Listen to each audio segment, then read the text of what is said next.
parole. Puisqu'il y a même un verset qui dit, ce que Dieu dit, ces commandements ne sont pas compliqués. Ce qui est compliqué, c'est notre cœur, des fois. Voilà. Ésaïe, chapitre 43, verset 18. Et le Seigneur est clair. Et à chaque période calendaire, nous devons penser à ça, nous devons faire ce qu'il nous dit pour pouvoir voir la gloire du Seigneur. Okay? Ne pensez plus aux événements passés. Okay? Il est clair, le Seigneur. Ne pensez plus aux événements passés. Des choses qui t'ont fait mal, des choses qui t'ont déchiré le cœur, des choses qui t'ont créé des problèmes. Ne pense plus aux événements passés. Voilà. Il est clair. Et il met un point, tu vois, et ne considérez plus ce qui est ancien. On ne considère plus. On avance, on va de l'avant. Voici, je vais faire une chose nouvelle, qui est sur le point d'arriver. Voici, je vais faire une chose nouvelle sur le point d'arriver. Ne la connaîtrez-vous pas? Je mettrai un chemin dans le désert et des fleuves dans la solitude. Il dit, voici, il fait toutes choses nouvelles. Bon, ça c'est dans le Nouveau Testament. Il dit, ne vous souvenez plus, le Seigneur, il écrit dans sa parole, il dit, ne pensez plus aux événements passés. Amen. Il sait que ça va revenir dans ton âme. Il sait que les choses qui sont compliquées, les choses qu'on t'a fait, qui sont dures, il sait que ça va revenir. Mais quand il dit ne pensez plus, ne ressassez pas. C'est ça en fait. Ne te souviens pas trop de ça, parce que ça risque de te faire mal.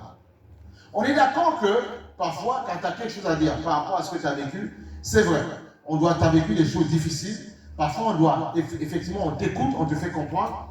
Mais surtout, le Seigneur, te connaissant, il te dit, ne pense plus aux événements passés. Mets-les à la poubelle. C'est très important.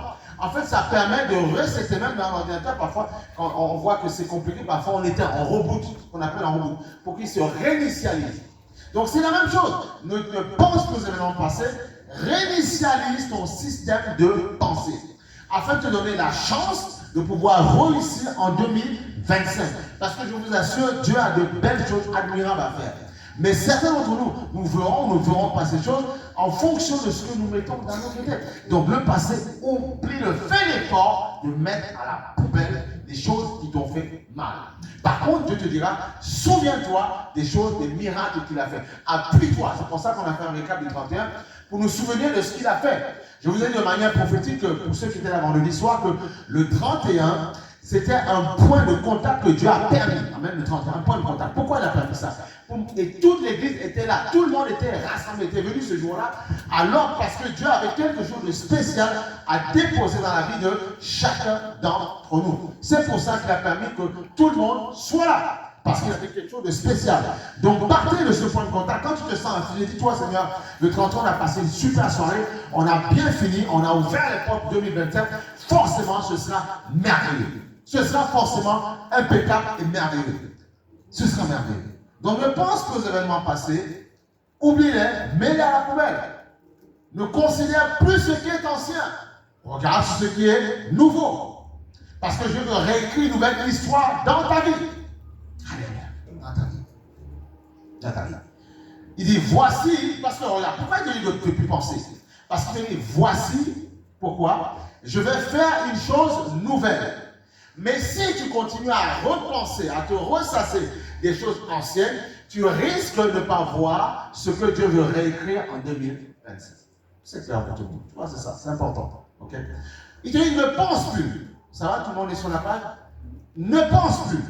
Ne te ressasse plus le passé. Pourquoi? Parce qu'il va faire une chose nouvelle. Mais si tu continues à te ressasser le passé, ce qu'il a envie de faire, tu risques de ne pas le voir arriver. C'est ça le problème. On voit bien que, par exemple, même quand les gens veulent décoller, quand on prend l'avion, vous attachez vos ceintures.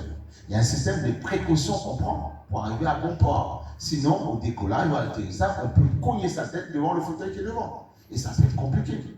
Donc, il y a des précautions. Donc, c'est la même chose. Si tu veux voir la gloire de Dieu, il te dit, ne pense plus à ce qui a été fait avant. Oublie le passé. pense nouvellement. Oublie le passé. Oublie-le. Et vois de nouveau. Parce que et c'est Dieu qui le dit. Après, tout dépend de si tu crois ou pas. Voici, je vais faire une chose nouvelle sur le point d'arriver. Il va la faire, il la tricote, mais elle est sur le point d'arriver. Alors, seras-tu prêt à recevoir ce que Dieu a pour toi? C'est ça la question. Je crois que si Dieu t'a fait venir en ce matin, c'est parce que cette parole t'était destinée, à moi comme à toi. Parce qu'il est en train de créer quelque chose de nouveau. Ça peut être dans ta vie de couple, ça peut être dans ta maison, parmi tes enfants, ça peut être dans ton travail, quelque chose de nouveau. Mais si tu ressasses les choses avant, tu risques d'empêcher que Dieu... En fait, Dieu peut tricoter, peut faire. Mais tu risques d'empêcher, tu risques de ne pas recevoir parce que, en fait, dans ta tête, elle est occupée à autre chose, elle est occupée aux choses dures que tu as vécues. Et du coup, tu risques de ne pas voir ce que Dieu peut faire. Alléluia. Donc, c'est important de prendre de bonnes résolutions, se dire, je vais faire ras-bas du passé, afin de pouvoir recevoir ce que Dieu a pour moi. Amen. C'est vraiment important. C'est important de penser comme ça. C'est très important. C'est très important. Voilà. Voilà. C'est ça. Voilà. C'est ça. Alléluia. Béni soit son Seigneur. C'est important de comprendre ça. On va aller sur 2 Corinthiens chapitre 5 verset 17. 2 Corinthiens chapitre 5 verset 17. C'est pas compliqué. L'évangile n'est pas compliqué, l'évangile est simple. Jésus a rendu la chose simple. La seule chose qui nous empêche parfois de recevoir, parfois, c'est notre caractère, c'est notre cœur, c'est nos souffrances, c'est notre âme.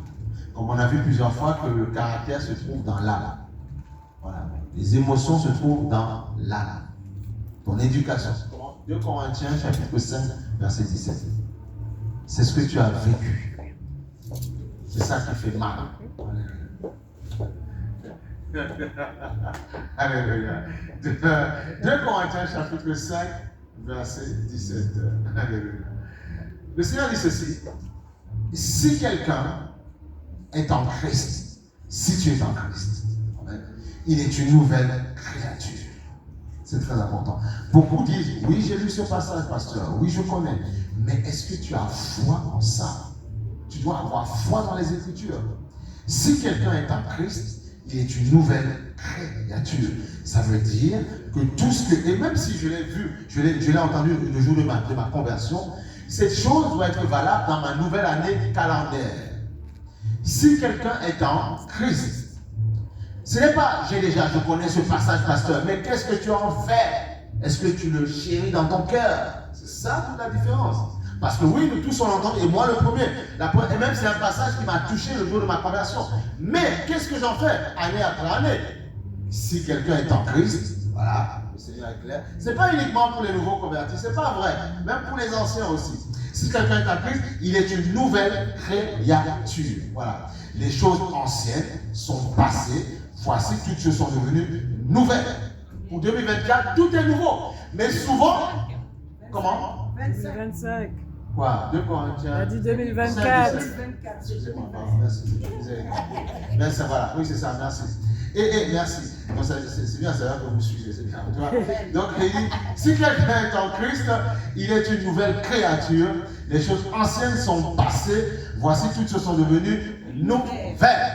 Voilà, sont nouvelles. Mais tu dois avoir foi en ça. Tu dois avoir foi en ce qu'il dit. Tu dois avoir foi dans cette parole. Tu dois avoir foi dans cette parole-là. Si tu n'as pas foi dans cette parole-là, tu risques de ne pas voir les nouveautés qu'il a pour toi. Mais oui. Et c'est toi. Et c'est pour ça que le Seigneur, il prend le passage où il dit, dans Matthieu, il dit, le royaume est forcé. Ce sont les violents qui s'en emparent. En fait, il a fait toutes choses nouvelles. Sauf que c'est par la foi qu'il faut aller saisir les choses nouvelles. C'est la foi. Et c'est la foi qui va te permettre de déstabiliser ton mauvais système de pensée pour écrire une autre histoire dans ta tête. Bien aimé, je vous assure que tout est possible. Tout dépend de comment tu es. Il y a des gens même qui ne croient pas forcément en Dieu, même qui font du business et tout ça. Ils croient, en fait, ils pensent qu'ils vont dans un terrain en friche, ils se disent, de ce terrain, on va construire un magasin. Et ils y arrivent, ils se donnent les moyens pour y arriver. Donnons-nous simplement les moyens. Là où on habite quelque part, on voit qu'il y a un nouveau centre qui est en train de se faire. Pourtant, là où c'était une maison désaffectée. Il y a plein de broussailles. Tu vois, ils ont pris les caterpillars, ils prennent toutes sortes de choses pour construire un magasin. Ils vont faire un parking, les gens seront contents de faire des courses. Mais c'est le travail acharné des personnes qui a payé. Et après demain, tu vas dire, oui, mais ils sont trop chers, ils me piquent mon argent. Mais attends, ils ont travaillé dur et maintenant ils récoltent pour les bénédictions. Donc c'est la même chose, bien aimés. Soyons violents. Nous voulons marcher dans la bénédiction en 2025. Commençons à mettre les fondations pour recevoir ce que nous demandons au Seigneur.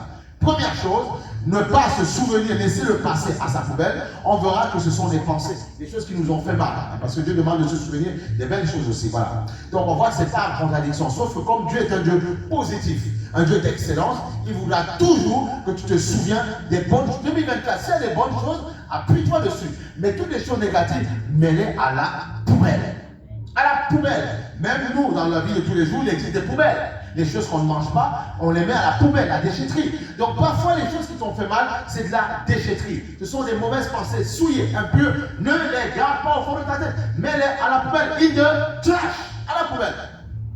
Tu dois les mettre à la poubelle. Comme ça, et souvent ce qu'on fait quand on vide des poubelles, il y en a certains, ils prennent le cachet, ils nettoient bien, ils désinfectent pour que tu vois, ça sente quelque chose de bien, tu vois, voilà, parce qu'il n'est pas l'asticot, toutes ces choses-là. Donc c'est la même chose. Renouvelle ton système de pensée, mets-le à la poubelle. Et la grâce que tu as, c'est de marcher avec le Saint-Esprit.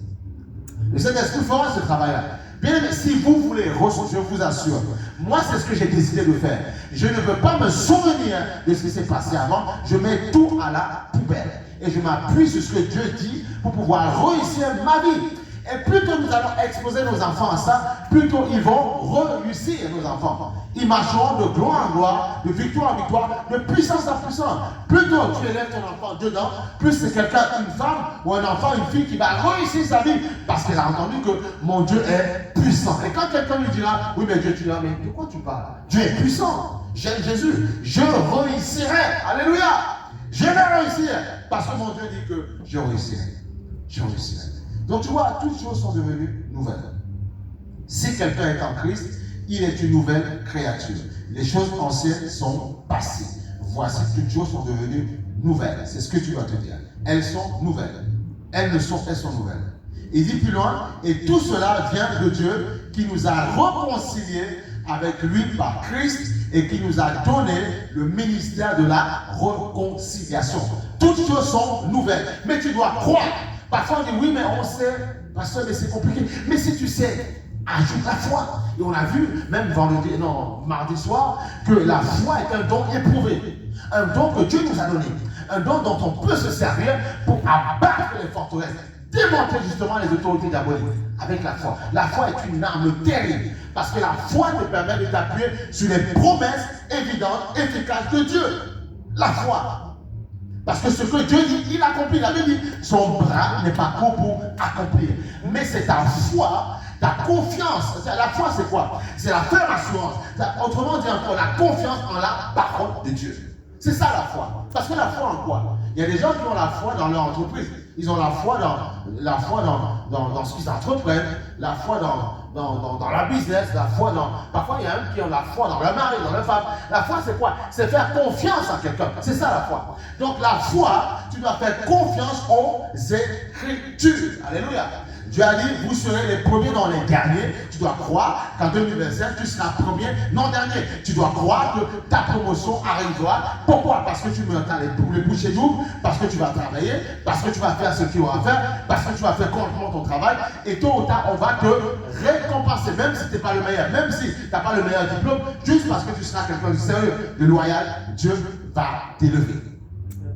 C'est ça qu'il faut comprendre. C'est ça qu'on doit dire, Dieu t'élèvera. Parce qu'il est Dieu. Parce que tu dois briller, Dieu doit t'élever. Pourquoi? Il ne doit pas t'élever uniquement pour toi, il doit t'élever. Parce que souvent nous disons, oui Seigneur, nos familles souffrent, c'est compliqué. Mais bien aimé, si il ne fait pas toutes choses nouvelles, s'il ne t'élève pas, bien aimé, parfois dans nos familles, il y a des gens qui sont dans tout, et parfois spirituellement, dans tout et n'importe quoi. Pour les sortir de là, ce n'est pas uniquement avec ta petite voix. Il faut que tu brilles. Il faut qu'ils voient un éclat en toi. Il faut qu'ils disent, mais je ne sais pas, quand je te vois,